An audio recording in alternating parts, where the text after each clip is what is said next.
dito po muna tayo sa kakapasok lamang na balita, no?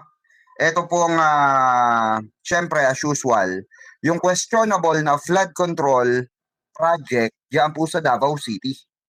Dahil napabalita po no na ultimo ang bahay ni General Torre no sa ano po Davao City ay hindi po nakaligtas sa baha. Okay? So ito po yung balita mga kababayan ano.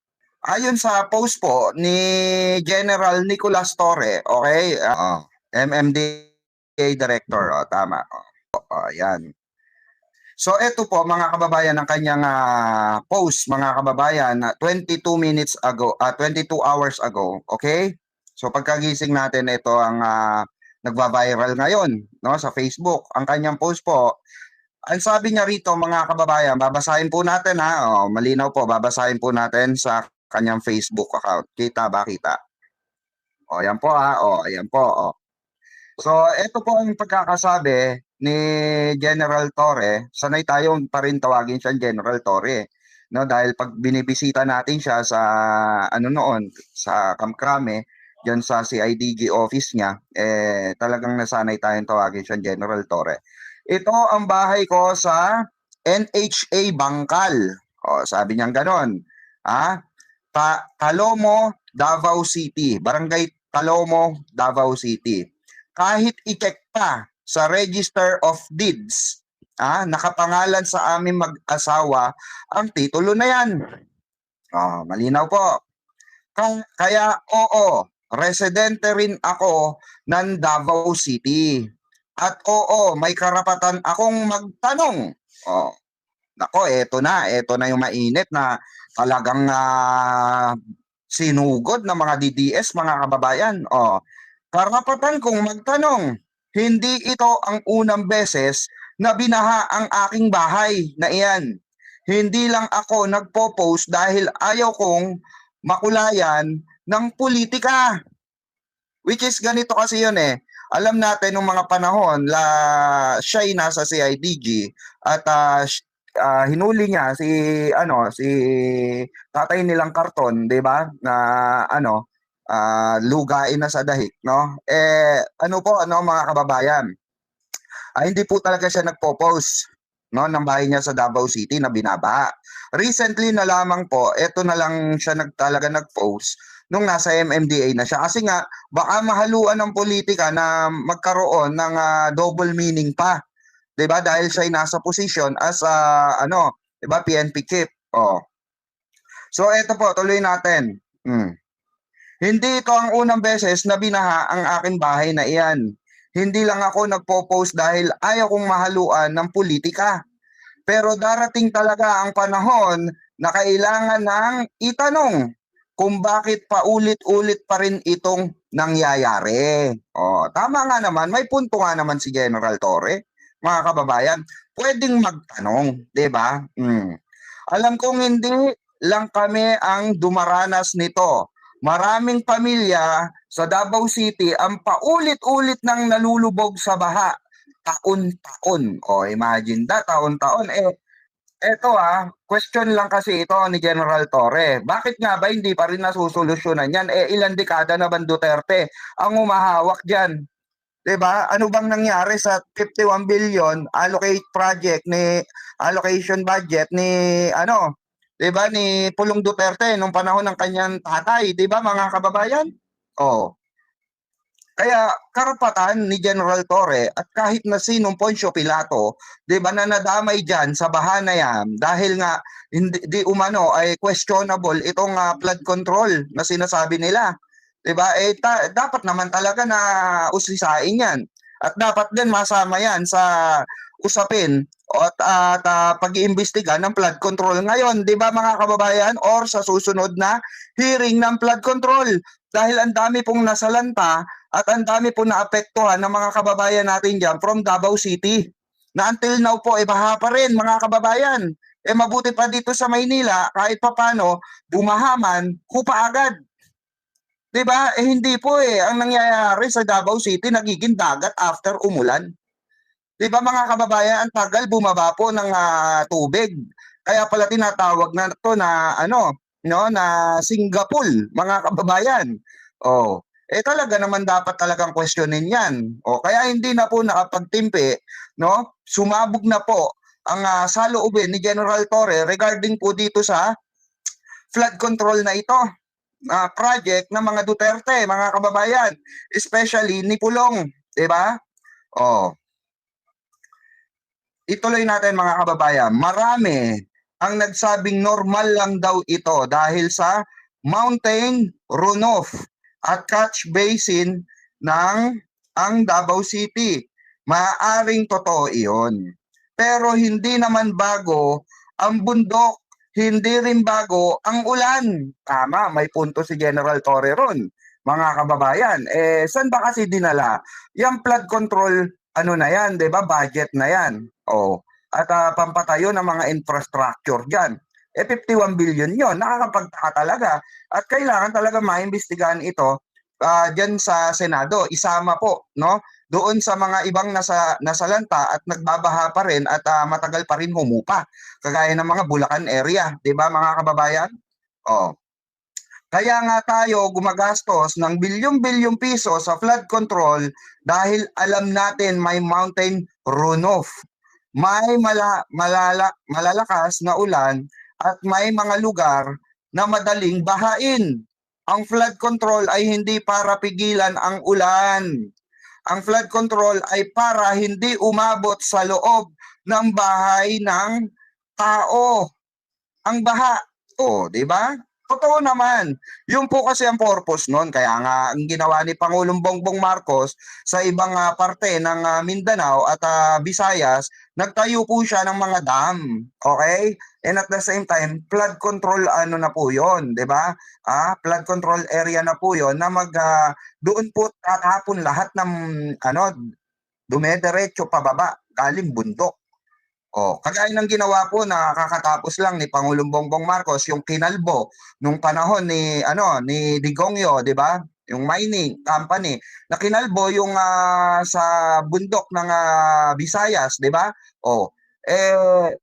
Ginawa po ng solusyon ni Pangulong Bongbong Marcos, naglagay po ng ng dam para doon pa lang sa taas nasasala na po yung tubig, 'di ba? Papunta po saan? Dahan-dahan pong pupunta doon sa baba na may drainage na dadaanan.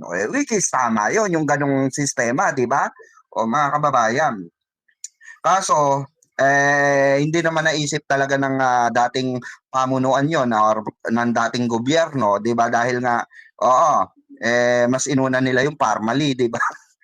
Mas inuna talaga nila yung yung mga corruption nung panahon ng pandemic, 'di ba, mga kababayan?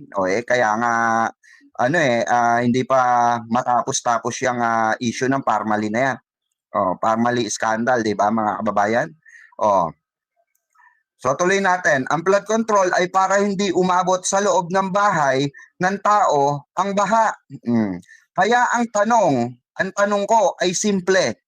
Kung ganito pa rin ang nangyayari, gumagana ba talaga ang sistema? Na naman. Bilang residente ng Davao City, hindi ako naghahanap ng palusot. Ang hinihingi ko ay resulta. Correct.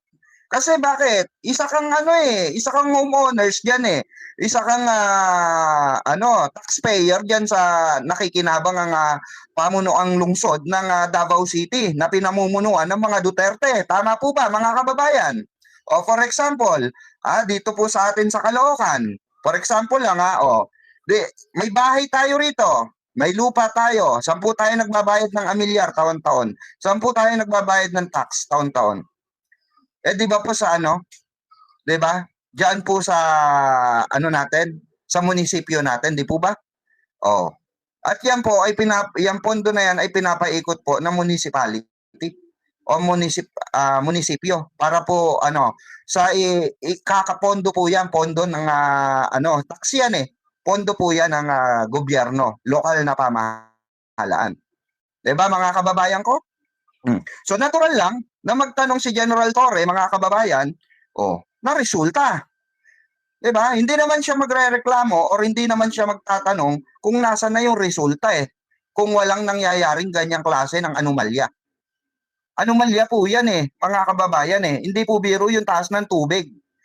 No? Nakita nyo naman po sa balita, rumaragas Diba? Pakita ko po sa inyo yung nangyari sa bahay po ni General Torre. Ayan po. Ayan yung post niya po yan mga kababayan. I-switch natin para malinaw. Ayan po. Ayan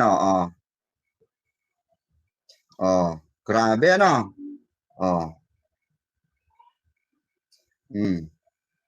Ayan po, napakasimple ng bahay ni General Torre, mga kababayan, di ba? Sa Davao City. Yan po, mga kababayan, binaha po, ayan At sinugod nga siya dito ng mga ayan bobong DDS, di ba? Ganyan bobo ang mga DDS. Susugurin ka, mga kababayan, di ba? Dahil nagsasabi ka ng katotohanan. Nagsasabi lang at nagtatanong lang ng resulta si General Torre. 'Di ba? Sabing ganon, sino ba kasi nagsabi na kaya pigilan ang flooding? Kaya nga flood normal lang daw. Tingnan niyo pag sa Davao City, ang sobrang baha parang dagat na, swimming pool na, normal lang daw. Diba? Pero pag dito sa Manila, mga kababayan, ang bumaha, 'di ba? Ang agad nila, anomalya, 'di ba? Which is nangyayari po talaga 'yan at kailangan imbestigahan niya mga anomalya na 'yan. Kaya nga sabi ni Pangulong Bongbong Marcos, imbestigahan yung mga flood control na 'yan at kung sino ba talaga nakikinabang diyan. Hindi po kasalanan ng taong bayan niya, hindi po kasalanan ni Pangulong Bongbong Marcos yan. Yan po ay kasalanan ng mga tampalas na ganit sa kwarta. Na supposed to be dapat ipamudmud nila sa sambayan ng Pilipino na na nasasakupan nila. Kagaya dito po sa Davao City. Karapatan po ng taong bayan yan sa Davao City na magtanong, putang ina, saan mo dinala yung 51 billion pesos? Tax ng yan ng taong bayan niya, hayop ka, 'di ba? Saan mo dinala 'yon? Ang kakapal naman ng mukha, 'di ba? Lahat tayo may karapatan magtanong diyan sa mga lugar natin. Sa mga lungsod natin. Kaya nga dati dito nung panahon ng naupo si si Mayor Along, kudos kay Mayor Along dahil tunan niya yung mga kalsada na, yung mga nagbabahang kalsada na dapat supposed to be madaanan, ginawan po ng aksyon. Narinig po ni Mayor Along ang hinanaing ng mga taga-norte, taga-south, di ba? Mas maganda yon mga kababayan. At least yun, si Mayor Along, di ba? Kahit na hindi natin binitbit, di ba? Bilang tayo'y Trillanes, di ba? Tayo'y kudos pa rin kay Mayor Along. Dahil inayos niya yung nakita niya 'di ba? Yung mga bagay-bagay na dapat ayusin at problema ng Caloocan. 'Di ba? Admin Joby, shout out po. Yun yung sinasabi natin dito. At least yung mga ganitong klase ng pagtatanong or responsibilidad ng isang mayor dapat matutukan ng lokal na pamahalaan. Hindi po masusolusyonan yan ng lokal na pamahalaan kung kinukurakot po yung pera. 'Di ba mga kababayan? May punto naman di ba? Wag sana mapikon yung mga Duterte diyan, 'di ba? O pro Duterte diyan dahil mga gago kayo, karapatan nyo yun. Tanga kayo pag hindi nyo kinwestiyon yun. 'Di ba? Pag hindi nyo kinwestiyon yun, tanga kayo ron sa part na yun. Dahil ba suportado nyo ang mga Duterte, wala na kayong karapatan tuligsain at tanungin kung saan dinala yung para sa flood control. Hahayaan nyo na lang na tawag dito, hayaan nyo na lang na walang yain kayo ng walang yain taon-taon. Tulonggisin yung budget na supposed to be para sa inyo. Diba mga kababayan? Kaya hindi na po nakapagpigil si General Torre. Ibinulaslas na po niya yung kanya nararamdaman regarding po dito sa malawakang pagbaha sa Davao City at walang humpay, 'di ba, na na pagbaha. Taon-taon po ito. Gada uulan baha agad. Oh. Tignan nyo nga yung ginawa sa Maynila, 'di ba? Oh. Lumakas ang ulan, bumaha ng konti, wala agad. 'Di ba? Kasi tuloy-tuloy So syempre hindi naman sabay-sabay ang papasok sa drainage. Pero hindi yung to the highest level kagaya nung araw, 'di ba, na diyan sa Calao sabi yung konting ulan nga lang sa Calao nung araw talagang swimming pool na kagaya sa G. Araneta. Yung ilalim ng skyway na yon talagang bahang-baha sa ilalim swimming pool, 'di ba? Ngayon po ginawan po ng dahil nalaman po ni Secretary Vince Dizon na ghost project, walang tinapos ang dating administrasyon doon, itinapos po, 'di ba? Ngayon, bumabaha man pero hindi na ganun kalala at madaling bumababa. Yun yung ron Ang mahirap kasi dito sa Davao City, mga kababayan, putres. 'Di ba? Yung mga kamag-anak ko nga diyan lumuwas kanina. Mamaya nandito na 'yon. Mamayang gabi. Kasi bakit po? Mag-aantay na naman sila ng ilang linggo or mag-iisang buwan bago humupa po ang baha. Dengue ang ikakamatay ng taong bayan diyan. 'Di ba, mga kababayan? Alam naman natin pagka hindi humupa agad ang baha, anong mangyayari sa'yo? Alipunga. Leptospirosis. Ano pa? Dengue. 'Di ba? Perwisyong malala po 'yan. Dapat po talagang imbestigahan 'yan. Kaya nga po nagtatanong si General Torre rito, nasaan yung solusyon? Ay dapat po maimbestigahan din ito, maisama sa investigasyon ng iniimbestigahan flood control project, 'di ba? Or ghost project. Sa lahat po ito, hindi po selective ito Hindi lang Davao City. Lahat kalahatan po ang sinabi ni Pangulong Bongbong Marcos. 'Di ba? So supposed to be dapat imbestigahan din ito. Bakit yung mga pro Duterte parang biglang defensive na natural na lang? Yung si Pangulong Bongbong Marcos na sinasabi dati, natural bumabagyo, natural umuulan. Pinagtatawanan nyo. Ngayon, yan ang dahilan ng ng mga DDS. Ayan may nag-comment kay General Torre. Normal lang daw yan. Normal. Pag sobra na ang tubig ulan at di na kaya ng mga ilog, kaya umaaw talaga. Ngayon dapat gawin, pag-aralan kung ilang tubig ang sobra na di kaya ng mga ilog at yon ang i-divert sa mga catch basin nagawin sa ilang lugar mula sa kabundukan. Di na need ng bilyon-bilyon na pera dyan. Kaya nga bayanihan. Putay na, bayanihan na lang daw. Wag nang questionin yung bilyon-bilyong piso, mga kabayan. Anak ng pusang gala talaga, Di ba? Napakalinaw po 'Di ba? Napakalinaw po na explanation ni General Nicolas Torre rito, mga kababayan, no? Shoutout po sa inyo, sir, no? Ayan, at maraming salamat po sa paglabas ng ganitong klase ng hinanaing para po maging call out na rin sa mga kababayan natin Pilipino diyan sa Davao City, 'di ba? Maging wake up call 'yan. 'Di ba? Kaya nga po, ang dami po, no? Ang balita nga po natin, mga kababayan, may mga napahamak na. May mga nalunod, inagos yung bahay. Grabe, nakita nyo naman sa balita, mga kababayan. Ang question kasi, asan ba kasi yung mayor dyan? Asan ba yun ang mga dyan? Bakit national agad ang naan dyan? Hindi, questionable ito, mga kababayan Bakit national government agad, kataas-taasan agad ang rumesponde? Di ba dapat, mga kababayan, pag meron sakuna, kagaya ng baha, ang una pong re-responde ay municipalities. Di ba? Yun nasasakupan ng munisipyo. Ay nangyari po, wala Yun po yung atin tinatanong rin kahapon, nasaan ba?